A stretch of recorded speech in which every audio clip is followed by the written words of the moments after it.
ஐயா ராசா செல்லங்களா,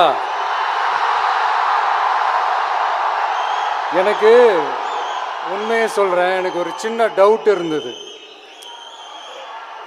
இந்த மீட்டை நீங்கள் எல்லாரும் கடைசி வரைக்கும் உட்காந்து கேட்பீங்களான்னு.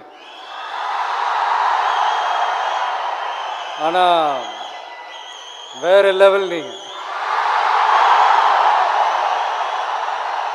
அர்ஜுன் அவர்கள் சொன்னதும் நிர்மல் குமார் சார் அவர்கள் பேசினதும் நீங்கள் கடைசி வரைக்கும் நீங்கள் உட்கார்ந்து நீங்கள் கேட்டதுக்கு ரொம்ப ரொம்ப ரொம்ப நன்றி.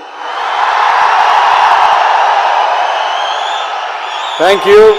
மீண்டும் நாளை இன்னொரு செட் ஆஃப் பூத் லெவல் ஏஜென்ட்ஸோட நாளைக்கு சந்திப்போம். தேங்க்யூ. நன்றி நன்றி. அனைவரும் பாதுகாப்பா வீட்டுக்கு போய் வாங்க. மீதி மண்டல பொறுப்பாளர்களுக்கு நாளை பயிற்சி பட்டறை தொடர்கிறது. இன்று கோவை குலுங்கியது, நாளை கோட்டை குலுங்கும். நன்றி நன்றி தலைவர்.